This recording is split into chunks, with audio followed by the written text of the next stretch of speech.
go. Um, so Ethan, hey, a second. Ethan, tell me your name and what you're running for. My name is Ethan Knight, and I'm a candidate for Multnomah County District Attorney. Why do you want the job? You know, I love this community. I grew up here, and I've been a prosecutor, state and federal, here for over 20 years. And I believe this community needs more than ever a steady hand, someone with credibility to ensure that we have safety for everyone in the community. And that's why I'm here, and that's why I'm running. And you work for the U.S. Attorney's Office now. I do. I'm an assistant U.S. attorney in Portland. I know, but the public probably doesn't know, you handled one of the most high-profile cases we've had around here in many years, the Christmas tree bombing plot. Does that qualify you, especially for this job? Well, that's an example of why I'm qualified for this job. You know, in 20 years, I've handled a number of significant cases and virtually every type of crime in state and federal court. But, you know, the reason that that case in particular qualifies me for this job is not because, of course, the district attorney's office is responsible for handling terrorism cases, but it underscores the depth of experience and my ability really to handle the thorniest of cases and circumstances. And, you know, with this office, we're asking someone to lead one of the largest prosecution offices on the West Coast. And in doing that, we need someone with both the credibility and the reservoir of experience handling really the thorniest of cases, and that's what I've done. So your opponent, Mike Schmidt, he has some management experience over in the state agency. Do you have management experience? You know, I do, and I will first want to underscore that there's a real difference between managing lawyers and managing an agency. And you know, running an office full of prosecutors is a different beast entirely. Now, I've actually supervised a unit in the Multnomah County District Attorney's Office years ago, and I sit on as a president of a foundation right now. And also, you know, I've led and managed a number of large-scale investigations involving multiple agencies and federal and state officers. You know, so my experience really gets to the core of what that office does, and that is, at the end of the day, prosecute cases. This race has been defined by some as a battle between you, more old school, traditional law enforcement, throw the book at them, pro Measure 11, correct me if I'm wrong, versus the swing to we're locking too many people up, we need more rehabilitation that's bankrupting the state. Is that an accurate representation of where you fall on this? No, I think really a fairer characterization of it is, you know, a clash between experience and support and credibility within the system to someone who's coming at it from an outsider's perspective without as much experience in the system at a time when we need it.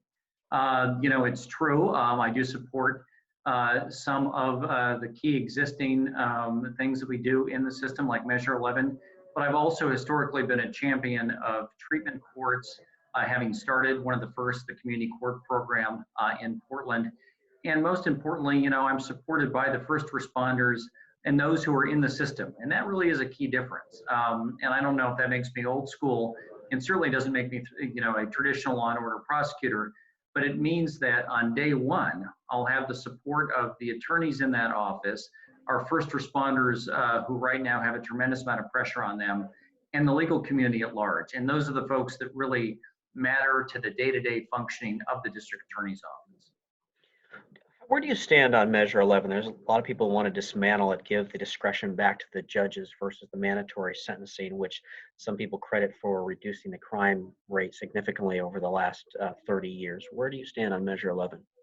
You know, I do support Measure 11, and I've handled hundreds of those cases over the years. And let me say first, you know, I support changes to the statute that we've made that ensure that folks who shouldn't be charged with Measure 11 offenses or should get a second chance get that chance, and there have been those changes.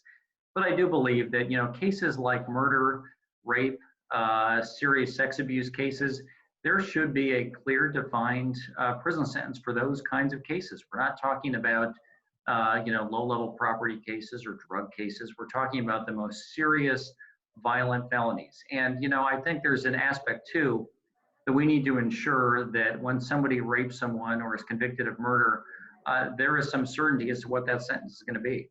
and that a defendant who gets 30 years in Coos County should not get 3 years in Multnomah County for the same crime when they're that serious. And so that's why I think, that Measure 11 has been effective in really addressing, again, the most serious of crimes that we see in the system and that I have significant experience handling. The governor and the legislature has pretty much dismantled the death penalty. Do you think that's a good idea? Bad idea? Well, I don't think necessarily that the way they've gone about it is a good idea. I mean, look, there's an honest debate to be had about the death penalty. We rarely use it in its current form.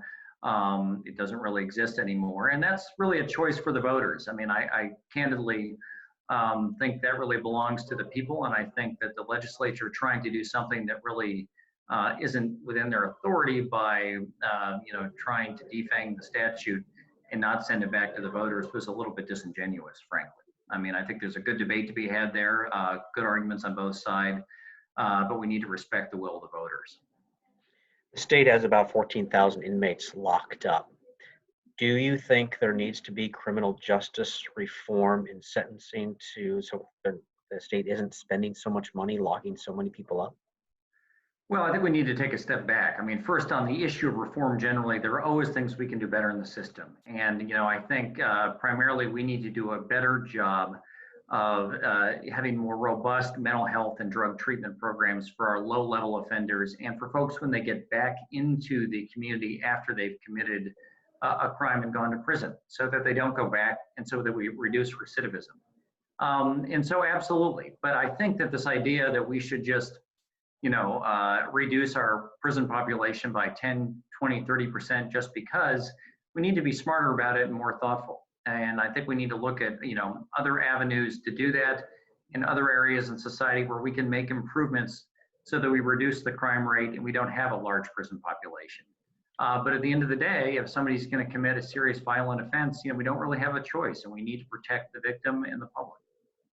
My dad was a juvenile parole officer for 35 years, and I remember as a young reporter trying to understand this criminal justice reform versus hardness back and forth. He explained to me that that every decade or so there's this swing where you need to lock more people up, and then no, that's too expensive. Now we need to rehabilitate everybody. Well, rehabilitation doesn't work. I feel like we're in one of those swings now, and is there a happy medium somewhere? Well, and I think those swings are incredibly dangerous. I mean, where I come at it is, we need to fix some things and we need to definitely improve and not be as punitive in some ways. But on the other hand, we can't swing too far the other direction because then we do exactly what you just said, which is go from one direction to the other. And 10 years from now, people will respond to what they see as increased crime rate and will overcorrect. And I think, overcorrecting when we're talking about people's lives and we're talking about communities, and we're talking about victims, and we're talking about defendants and their families, is incredibly dangerous. It's politically alluring, but it really ignores, the work that people do in the system every day, hard work, and that is really critical to getting the right moderate path forward. And that's really what my career has represented, and that's what my candidacy represents. The last two DAs, Rod Underhill and Mike Shrunk, have been very tight-lipped. When we try to talk to district attorneys, we rarely have success with getting them to speak. Would you be more vocal going to the legislature, trying to tell the public what you think the direction of criminal justice, the system should be, or would you be quietly in the background like they were? I would be more vocal, and I think our time and our times and our community demands that. And, I think both of them were running an office really in a different era where that, wasn't something that was expected. But I think now, in the world we live in, a public official, particularly one in the area of public safety who runs the state's largest district attorney's office, needs to be vocal, needs to educate the public about, why public safety is what it is and why we make some of the decisions we do. And it's not always about being punitive. It's about being thoughtful and doing what's best for the community in a way that isn't political, but really is about following the rule of law and working on behalf of all members of the community. And, I hope and plan to be that vocal and sensible voice in Salem and Multnomah County as well. Several months ago, I did a story about how the staff of the Multnomah County DA's office decided to remove all the pictures of the district attorneys going back over 100 years off the wall there in the lobby. The thought from the staff members was um, that all these white faces, all these white men were making an uncomfortable environment for some of the employees and for people, um, maybe crime victims. Um, Here we are, kind of ironic that both the people running for office are two white men. Do you think that's going to be a problem for either of you? Well, I can only speak for me as someone who is supported unanimously by all the attorneys in the Multnomah County District Attorney's Office and the current district attorney. So, I don't think that will be a problem for me because I think those folks recognize, my commitment to diversity, but most importantly, my credibility within the system and my understanding of, the rule of law and how to effectively run that office. Now, I'll say though, the impetus behind that decision and request to remove those photos, makes sense. I mean, it's a different time than it was 10, 20, 30, 40 years ago. And I think anyone who's running that office needs to be aware and needs to understand that that office speaks on behalf of the community. And so if, employees or victims or anybody else who comes into the lobby and looks at the wall and is intimidated or put off by the pictures that are there, a leader needs to recognize maybe some changes in order. So, while I don't think I'll have trouble being supported by that office, that's something I pay attention to and candidly would be, mindful of running that office, thinking about, what does the community need and how can I reflect the values of the community at large? Lastly, perhaps, why are you a better fit for this job than Mike Schmidt?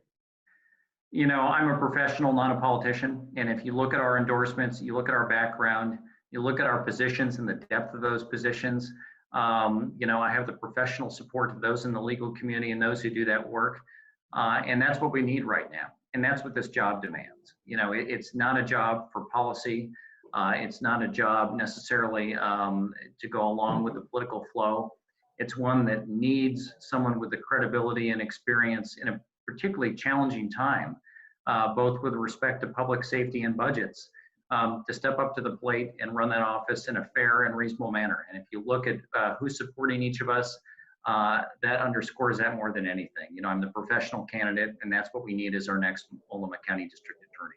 Is there anything we're missing you want to add? No, I don't think so. I think that covers it. Ethan, thank you very much. Good luck to you.